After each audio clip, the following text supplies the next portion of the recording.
Graça e paz, igreja. Que saudade de vocês. Vamos juntos adorarmos ao Senhor, porque Ele é digno de receber toda a honra, toda a glória, toda a adoração. Feche seus olhos nesta hora e conecte com o seu Pai. Engrandeça o seu nome, bendiga o seu nome. Ele é digno de todo louvor, Ele é digno de toda adoração. Pai, nós te adoramos. Pai, nós desejamos a tua presença neste lugar. Espírito Santo, faz algo novo na casa de cada um que me ouve nesta hora. Senhor, em nome de Jesus, faz aquilo que nós não podemos fazer. Nós depositamos a nossa esperança em Ti. Nós depositamos a nossa confiança em Ti, porque só no Senhor nós encontramos força. Pai, em nome de Jesus, existe um fogo no nosso coração que queima, de dentro para fora. E nós te pedimos, Pai, que nunca que esse fogo se abaste do nosso coração. Pai, em nome de Jesus, eis aqui os teus filhos, prontos e preparados para receber o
que o Senhor colocou no meu coração nesta tarde. Eu não sei se você sabe, mas o Senhor sabe exatamente onde mexer para te transformar. Eu queria falar um pouco para vocês sobre Nabucodonosor e o sonho que ele teve. E eu fico imaginando Deus olhando e dizendo: já mostrei fogo, já revelei segredos, mas ele ainda não mudou. Sabe de uma coisa? Eu imagino o pensamento diz assim: ele vai ter que dormir. Uma hora ele vai ter que dormir. Quando ele deita para dormir, Deus entra no sonho. Quando ele se acorda, ele pede para chamar Daniel e ele conta do sonho dele. Que ele viu uma árvore no meio e essa árvore crescia, crescia, crescia. E o topo dela tocava os céus, os seus ramos cobriam a terra. Os animais, eles se escondiam sobre a árvore.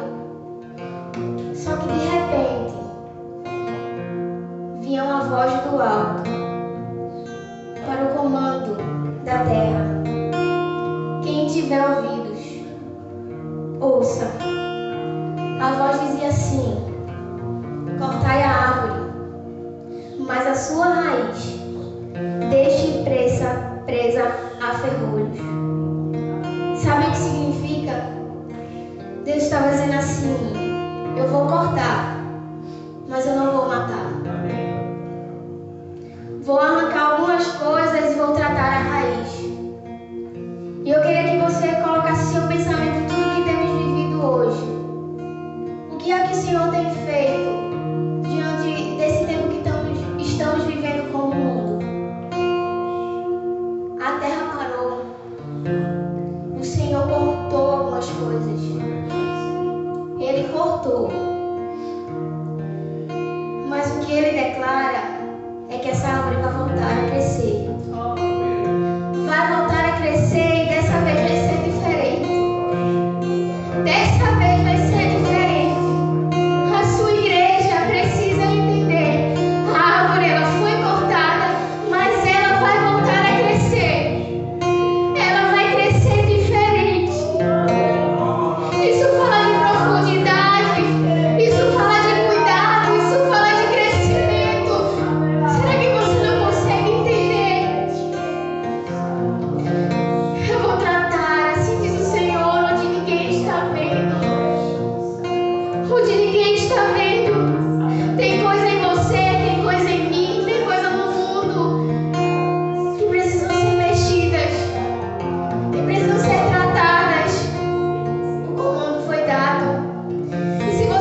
2, 3, glória a Deus, Igreja Ebenezer. Estou muito feliz de estar aqui com vocês nesse momento. Como foi orado nessa noite, a árvore vai voltar a crescer, amém? As raízes estão só se enchendo de nutrientes do Espírito para que a árvore possa crescer e dar frutos dignos de arrependimento. Pois bem, nós vamos agora fazer uma leitura bíblica nesse momento de ofertório. E eu quero convidar os irmãos a ler no livro de Provérbios, capítulo 11, versículo de número 24 das Sagradas Escrituras, que diz assim, Provérbios 11, 24.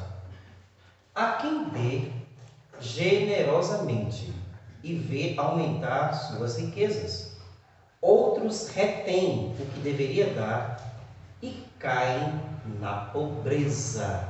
Louvado seja Deus!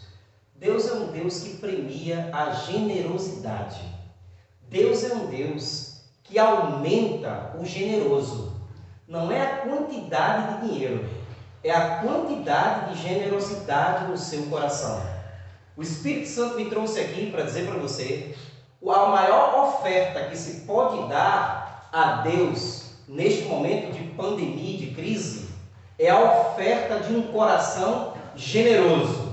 E a promessa vem que o Senhor vai aumentar em riqueza, não aquele que dá apenas, mas aquele cuja motivação é pautada na generosidade. No entanto, aquele que tem um coração que retém, que é a antítese da generosidade, diz o texto, aquele que retém o que deveria dar, cai em pobreza. Nem sempre a pobreza material, mas a pobreza espiritual.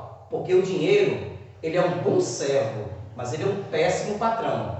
O dinheiro é um bom mordomo, mas é um péssimo chefe. Só o generoso foi liberto da tirania do dinheiro. E é por isso que o Espírito Santo conclama nessa noite: dê com generosidade, recalcado, sacudido e transbordante. Amém. Também quero dar alguns avisos.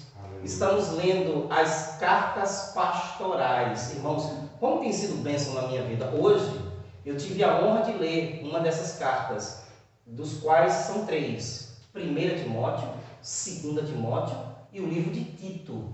Hoje pela manhã, eu tive um diálogo com o Espírito Santo através da epístola de Timóteo.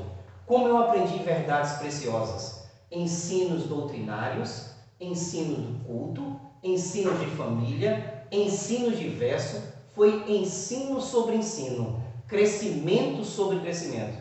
Então eu quero conclamar a Igreja Ebenezer a juntos, neste mês de maio, meditarmos nas cartas pastorais. Que Deus te abençoe. Eu queria fazer uma oração para que o Espírito Santo derrame uma unção de generosidade. E eu quero dizer algo para você.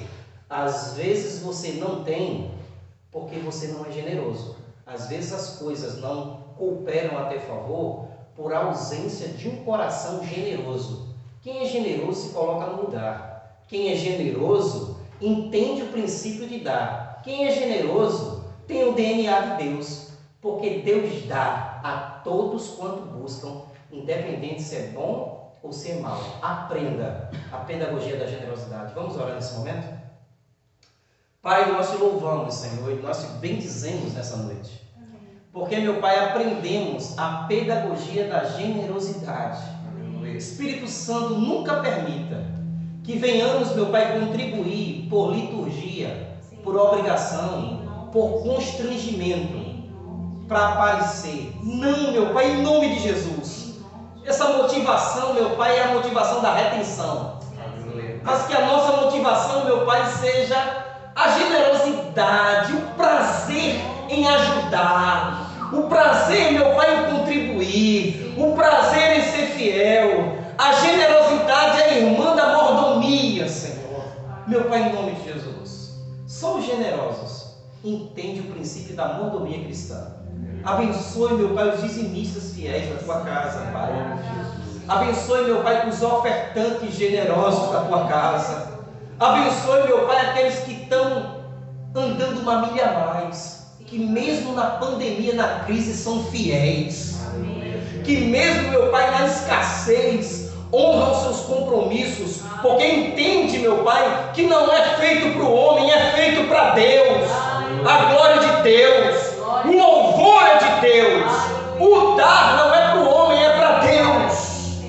Porque quando, meu Pai, eu dou para o órfão, para a viúva, para o necessitado, para a noiva do cordeiro, eu estou dando para o dono de tudo. Aleluia. Por isso, meu Pai, eu te louvo.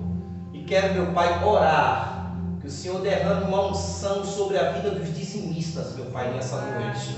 Tu sabes, meu Pai, que a seara precisa da generosidade, não é da oferta, Senhor, é da generosidade do coração contrito e que está disposto a obedecer com fidelidade. Abençoe, meu Pai, os dizimistas. E aqueles, meu Pai, que não são, que o Senhor toque em seus corações. Aleluia. Que haja, meu Pai, um derramar de generosidade nessa noite. É o que eu te peço e te agradeço. Em nome de Jesus. Amém. Amém.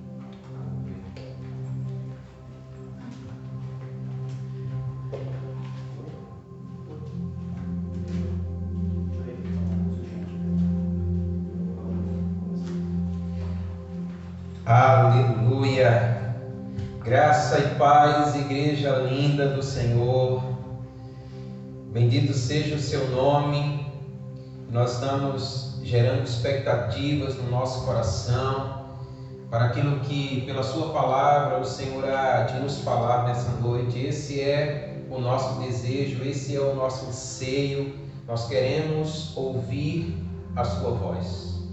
Mas geramos também expectativas pelo dia do nosso reencontro, por estarmos mais uma vez juntos, por podermos nos abraçar, por podermos partilhar da presença uns dos outros, adorando e bendizendo o nome do Senhor. E eu creio que esse dia está próximo. Eu tenho orado e eu tenho crido na provisão, no milagre do Senhor. Eu creio que quando formos aprovados pelo Senhor, nesse tempo em que estamos vivendo, nós logo vivenciaremos um novo tempo e estaremos uns na presença dos outros, adorando o nome do Senhor. Aleluia! Eu quero convidar você a abrir a sua Bíblia no livro de Juízes, capítulo de número 14. Eu quero ler com você dois versos, os versos de número 8 e também o verso de número 9. Juízes 14, verso 8 e o verso 9.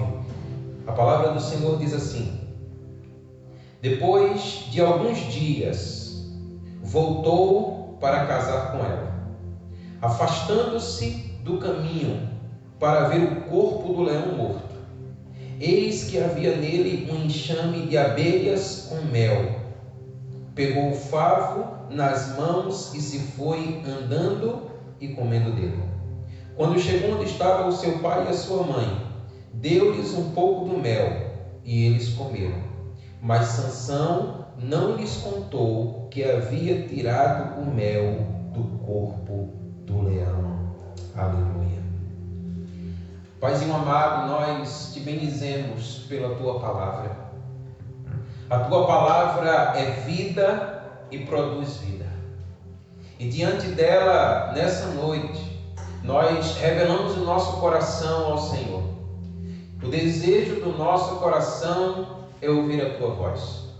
Amado Espírito Santo, que de uma forma como só o Senhor pode fazer, nessa noite a sua voz venha trazer verdades profundas à nossa vida. Que o Senhor Pai nos faça conhecer qual a sua vontade para as nossas vidas como igreja do Senhor. Por isso nós te pedimos, em nome de Jesus, fala-nos. Nós queremos te ouvir. Fala conosco, Pai.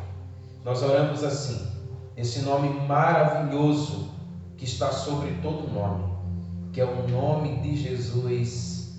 Amém. Aleluia. Aleluia. Amados irmãos, o trecho que lemos da palavra do Senhor encontra-se no livro de Juízes. Juízes é o termo hebraico usado para se referir àqueles a quem Deus levantou para liderar o seu povo durante o período pós-conquista de Canaã e a monarquia estabelecida em Israel.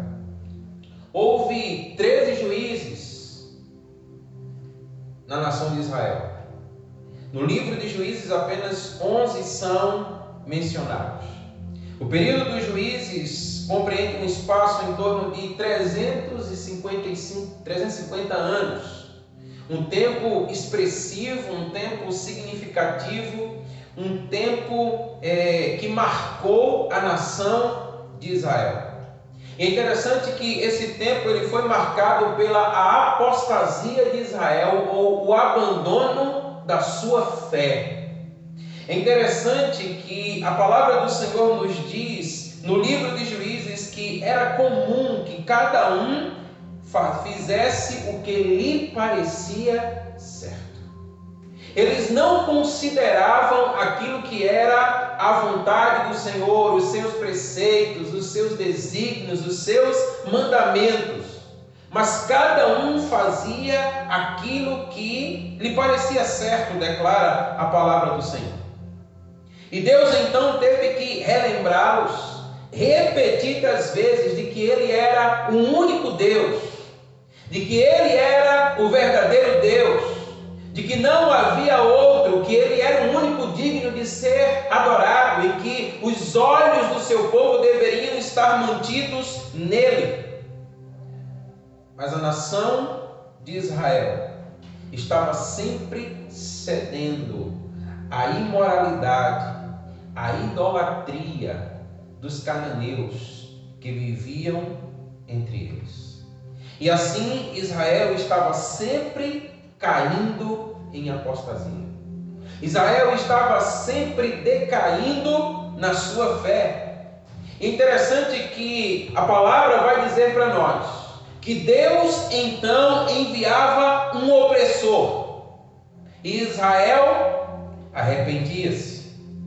E Deus então enviava um libertador, os seus juízes. A paz e a prosperidade, ela se estabelecia em Israel, mas novamente Israel caía em apostasia. Novamente eles abandonavam o Senhor e seguiam após idolatria e também imoralidade. E esse ciclo então se estabelece na nação de Israel. Apostasia, opressão, arrependimento, libertação, paz, prosperidade, e tudo começava novamente.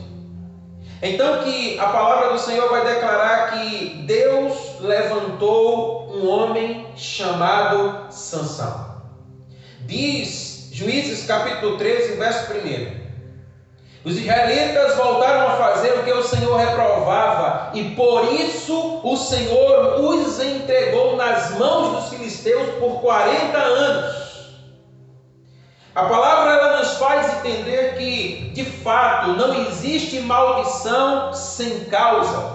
A palavra nos faz entender que a razão da opressão dos filisteus sobre Israel se dava porque novamente Israel fez aquilo que o Senhor reprovava.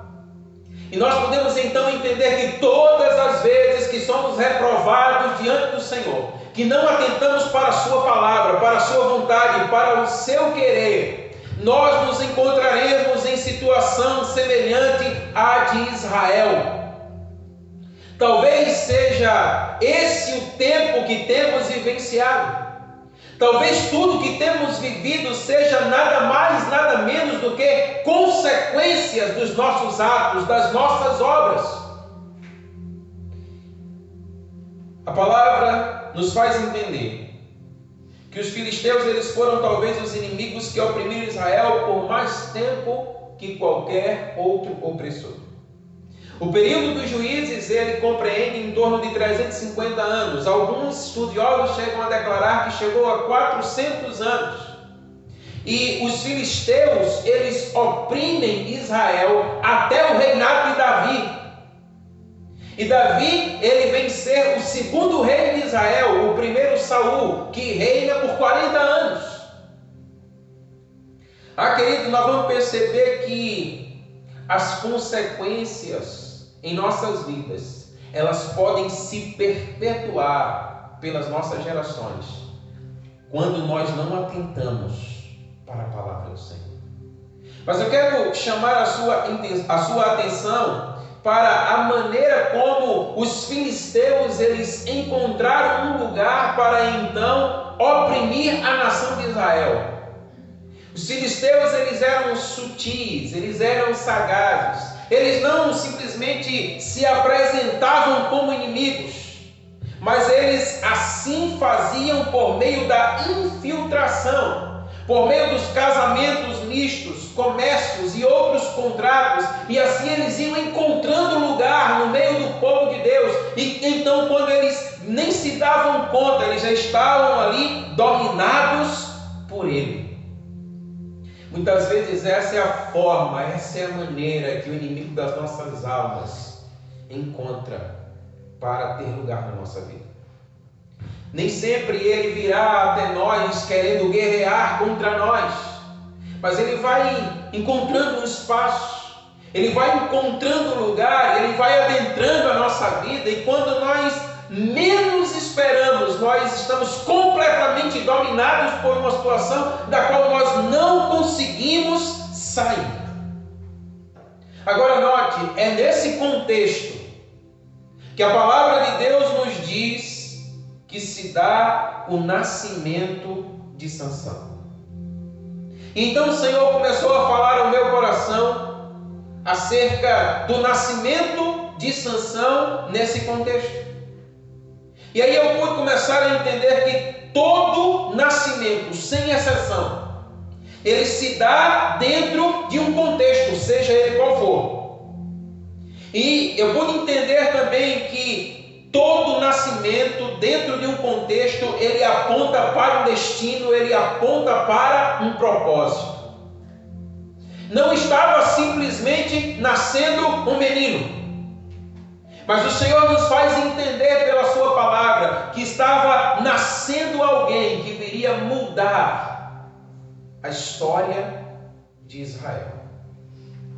Agora note, na ocasião em que todos se davam a casamentos mistos, casamentos reprovados pelo Senhor, casamentos que não tinham a bênção do Senhor, casamentos nos quais o Senhor já havia declarado na sua palavra que não os tolerava, justamente na ocasião em que a nação de Israel está cedendo a contratos e comércios, com todos aqueles que viriam justamente para oprimir Israel, e assim Israel vai apostatando a sua fé. A palavra nos diz que Deus conserva, Deus separa, Deus isola um casal que não podia gerar filhos. Queridos, a maneira como Deus age, ela é extraordinária. Deus conserva alguém para, através deles, manifestar a sua glória por meio de um menino, para que aqueles que estavam em trevas pudessem ver a sua luz. Aleluia. Amém. Aleluia. Diz o texto sagrado em Juízes capítulo 13, verso 3, que o anjo do Senhor aparece à mulher de Manoá. Ele diz: ei, você é estéril, você nunca teve um filho, porém conceberás e darás à luz a um filho. Eu quero que você imagine comigo que, diante de um contexto de esterilidade, a mensagem que o anjo traz, ela é extraordinária.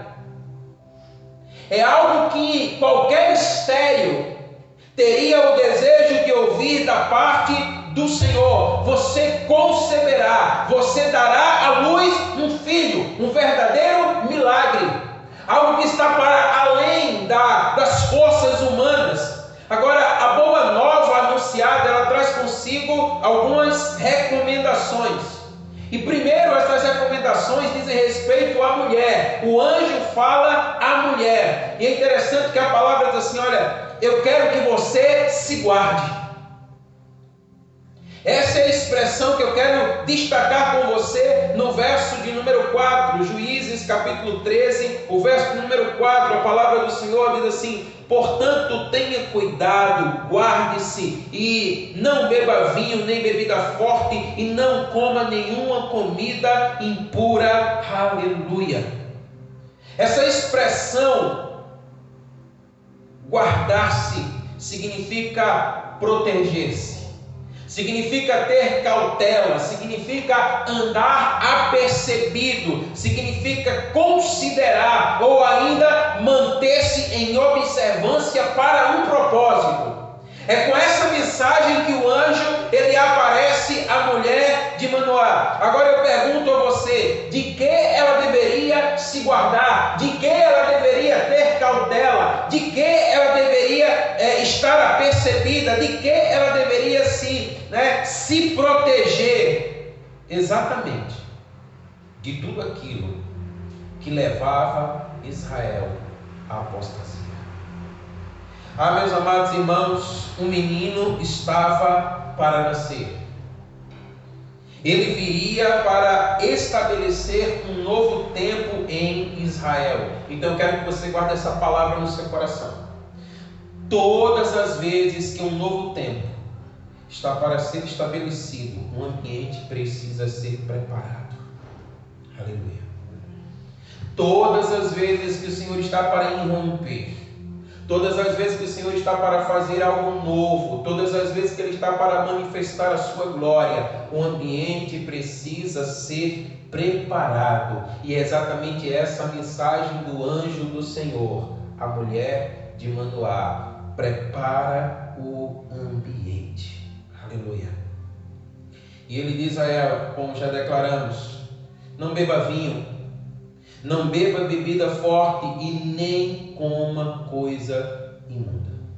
Sabe o interessante? Que quando eu olhei para esse texto, o Espírito ele começou a falar ao meu coração, a trazer ao meu coração, observando nesse texto, ele me fez ver a direção profética que nos foi dada no início do ano e que foi trazida à nossa memória como igreja do Senhor nesses últimos dias.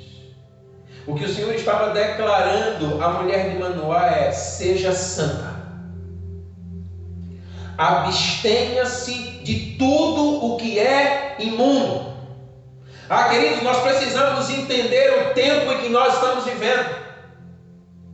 Nós precisamos ouvir a voz do Senhor, bradando aos nossos corações.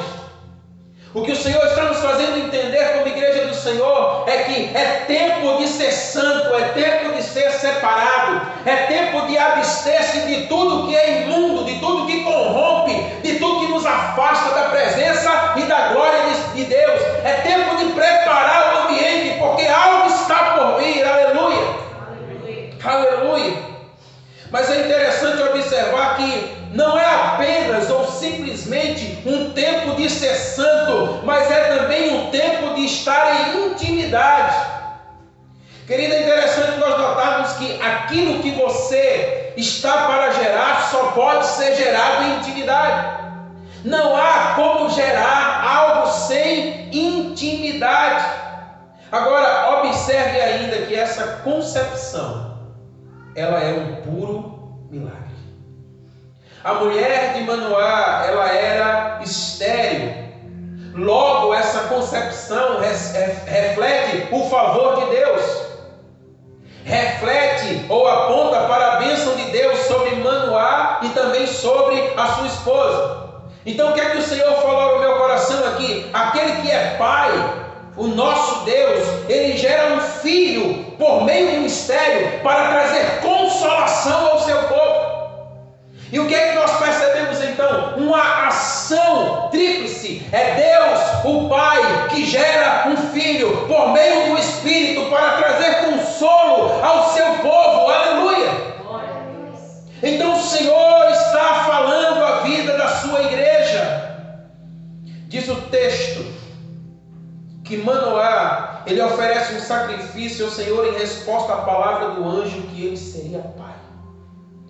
Queridos, então quando eu observava isso, o Espírito continuava falando no meu coração, porque a Bíblia diz que quando a chama do altar do sacrifício sobe ao céu, o sacrifício ele é aceitável diante de Deus. A palavra do Senhor vai dizer que o anjo, ele subiu na chama. E quando Manoá, diz a palavra, viu aquilo, ele e sua mulher, eles se prostram, ele cai com o rosto em terra. E então Manoá, ele diz assim: olha, nós vamos morrer, certamente que morreremos. Mas a mulher de Manoá olha para ele e diz: olha, nós não vamos morrer. Ele não veio para nos matar, mas ele veio para nos dar entendimento. O entendimento de que é preciso olhar para Ele. E isso, querido, fala sobre a visão do alto. Como vimos nos primeiros dias desse ano. A Bíblia diz que quando Isaías ele vê a visão da glória de Deus, ele vê o alto sublime trono, ele diz: ai de mim, eu vou perecer, eu vou morrer, exatamente como Manoá se comporta diante da glória de Deus. Mas aí a sua mulher olha para ele e diz: não, ele não veio para nos matar, mas ele nos veio para dar entendimento, o entendimento de que ele deve ter prioridade em nossas vidas. Nós devemos voltar os nossos olhos para ele. Enquanto muitos estão vivendo de uma forma aparente, enquanto muitos estão vivendo de aparência, enquanto muitos estão vivendo em apostasia, decaindo da sua fé, o Senhor está nos fazendo entender que é tempo de viver uma vida dele, a nossa prioridade. Aleluia! Aleluia. Eles estavam sendo separados para experimentarem o cumprimento de uma promessa. Uma promessa da qual o Senhor tem liberado sobre as nossas vidas. Uma promessa que abrangia descendência.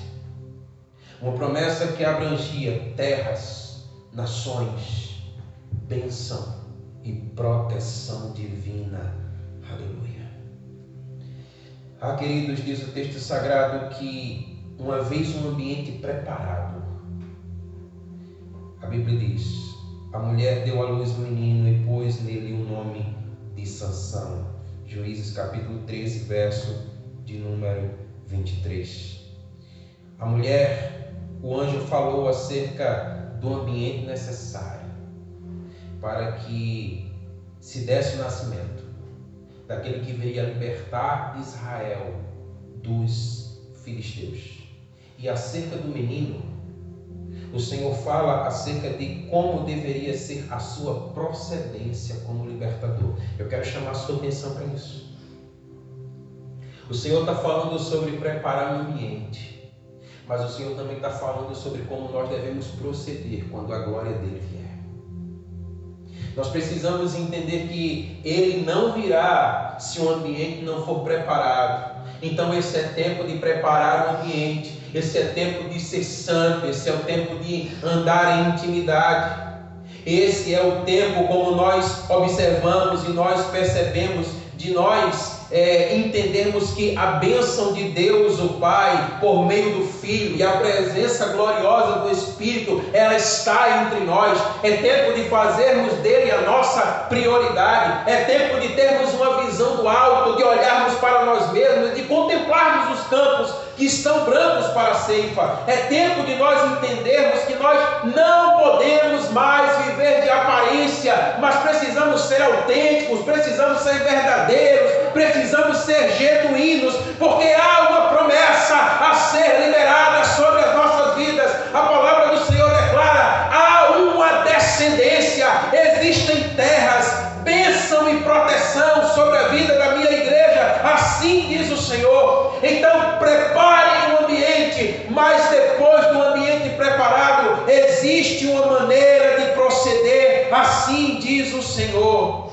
Aleluia! A Bíblia diz que esse menino seria nazireu. É preciso discernir os espíritos, mas é preciso também entender os tempos.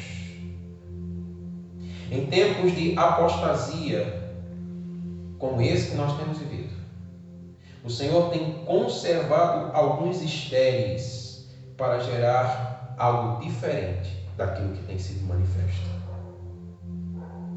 Se nós observarmos bem, é como se nós estivéssemos vivendo exatamente um tempo de esterilidade. Na verdade, nós vivemos um tempo de separação. Nós vivemos um tempo de concepção. Nós vivemos um tempo onde algo está sendo gerado. Igreja do Senhor, prepara o ambiente.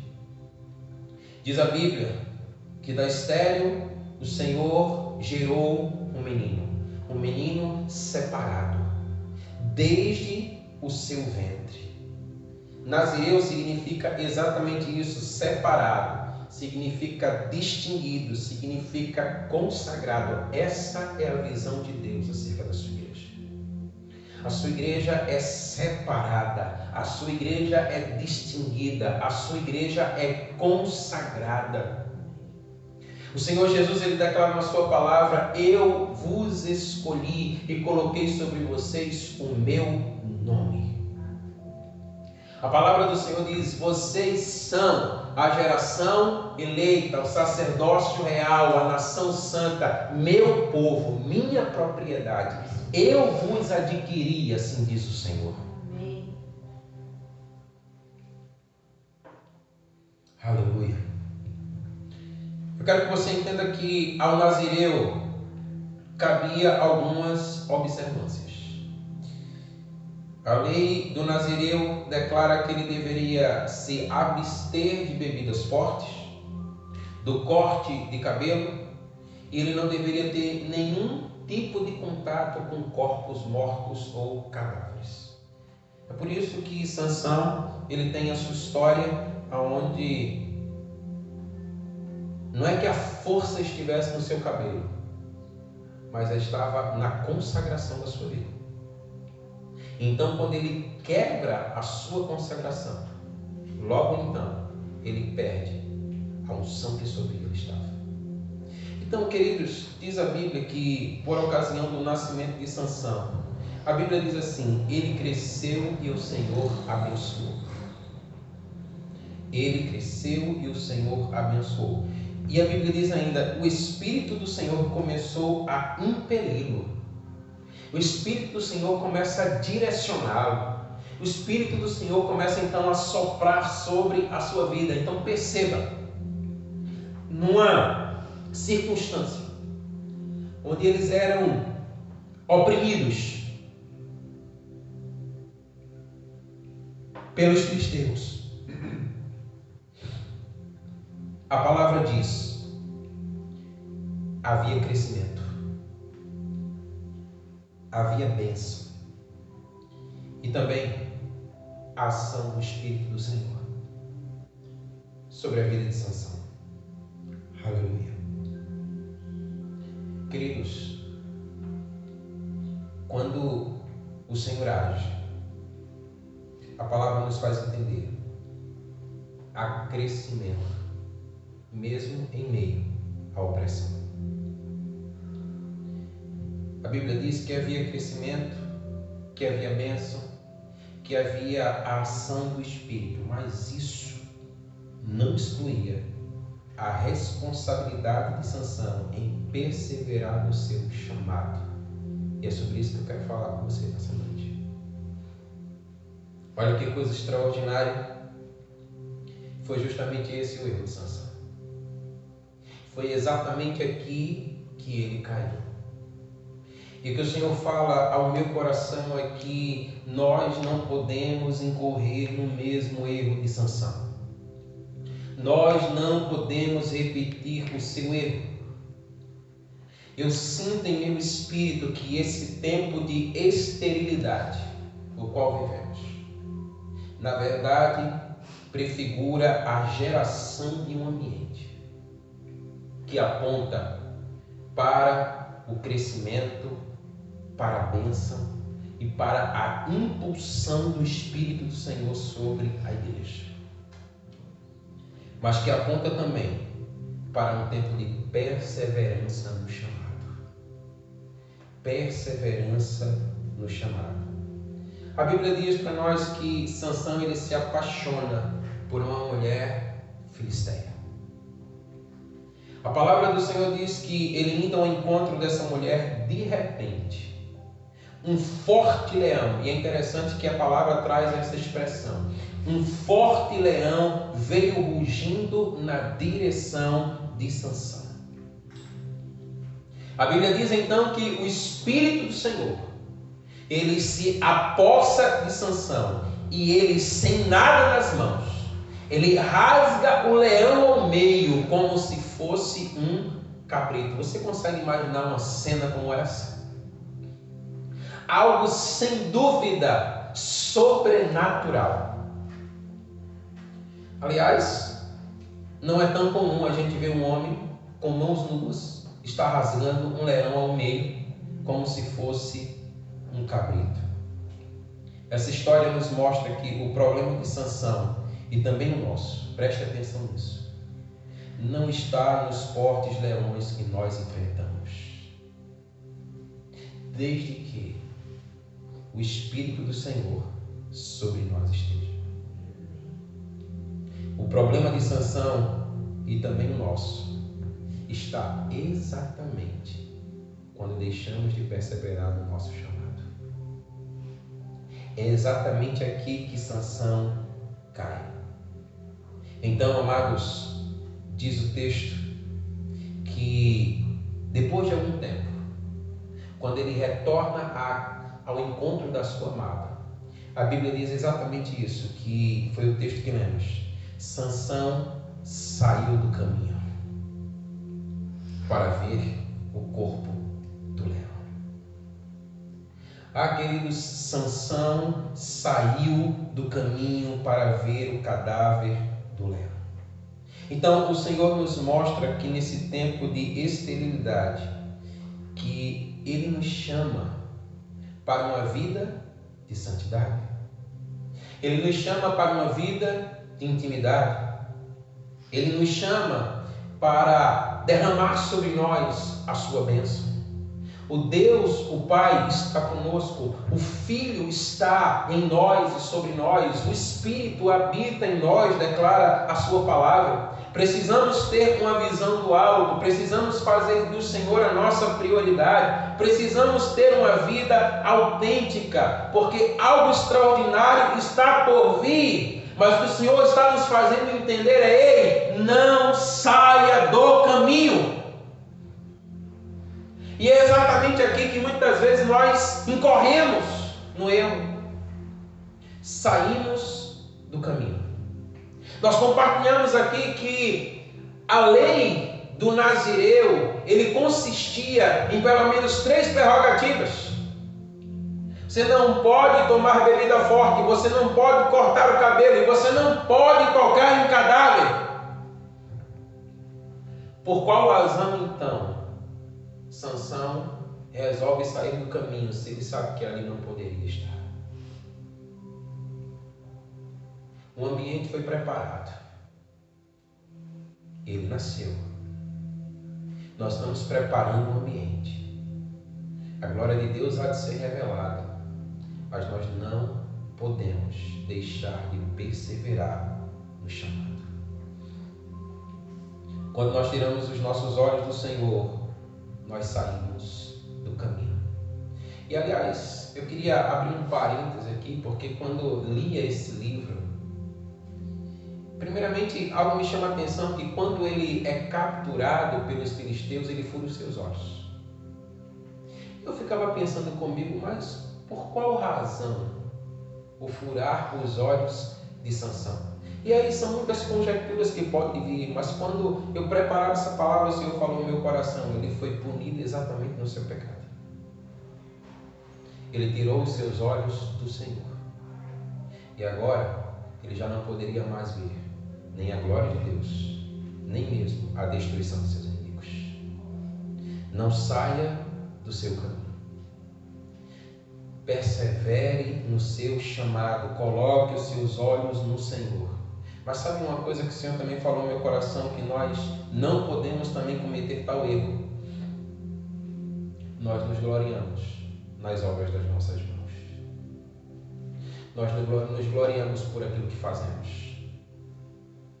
Parece que nós não entendemos muito bem aquilo que o Senhor Jesus disse: aquilo que fizer a tua mão direita, que não saiba a tua esquerda. E o Senhor então é como se resolvesse parar tudo.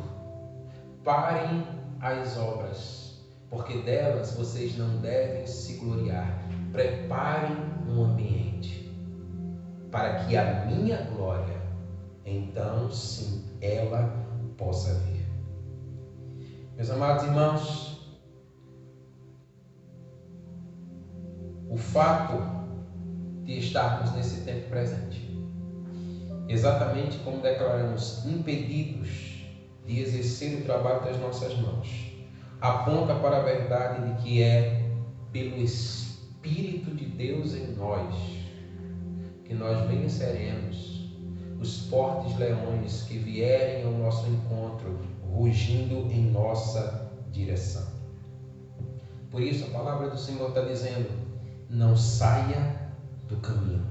Nós não podemos nos alegrar com a obra das nossas mãos. A palavra do Senhor vai dizer para nós, meus amados irmãos, que nós precisamos perseverar no nosso chamado. Nós fomos chamados para ser salvos pelo Senhor. Nós não somos salvos pelas nossas obras, mas nós fomos salvos para as boas obras. Declara a palavra do Senhor. Portanto, é tempo de prepararmos um ambiente. É preciso entendermos que um tempo extraordinário está por vir, e quando esse tempo chegar, nós precisamos perseverar. Nós não podemos colocar tudo a perder.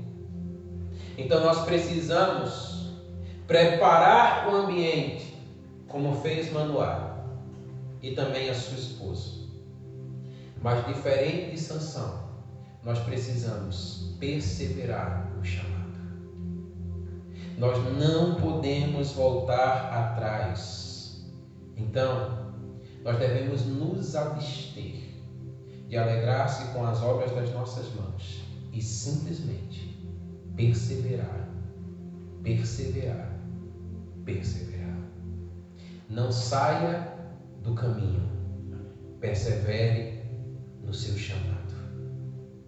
Em nome de Jesus. Aleluia. Eu quero orar com você nesse momento. Se possível, nós vamos ainda adorar o Senhor. Aleluia. Prepare o seu coração nesse momento para aquilo que vai ser derramado sobre a sua vida. No nome de Jesus. E logo nós estaremos orando por você.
que nós queremos estar e também permanecer. Que aquela mesma visitação que fora recebida por Manoá e também por sua mulher, que venha, Senhor, hoje sobre nós. Nós queremos ser tocados por essa mesma glória. E nós queremos então preparar o ambiente para que a tua glória, Senhor, seja derramada. Mas nós queremos perseverar no nosso chamado. Nós queremos cumprir com aquilo que é a vontade do Senhor sobre as nossas vidas.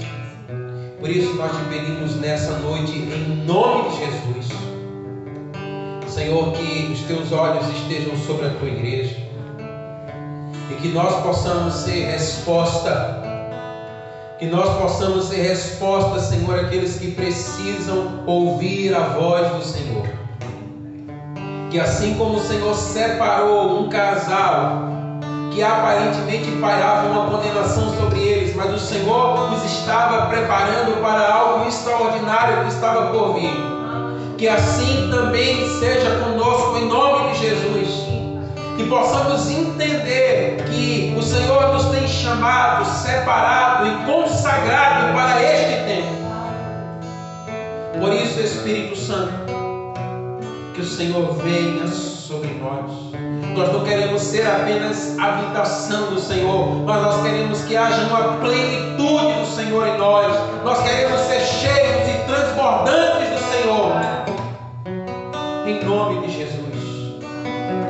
Para que assim, Senhor, aquilo que o Senhor está preparando seja derramado em nós, mas também através de nós.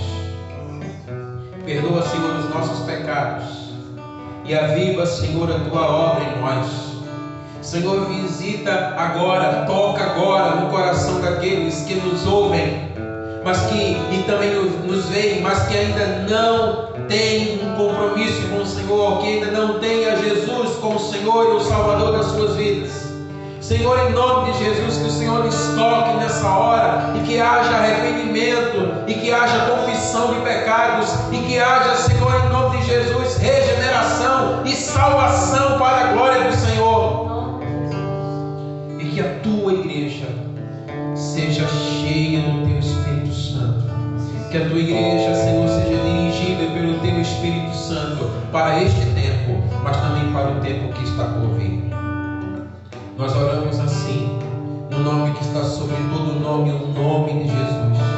E que o amor de Deus, o nosso Pai, e que a graça do nosso Senhor Jesus Cristo e a comunhão do seu Espírito paire sobre nós e sobre nós permaneça desde agora e para todos sempre. Amém, amém e amém.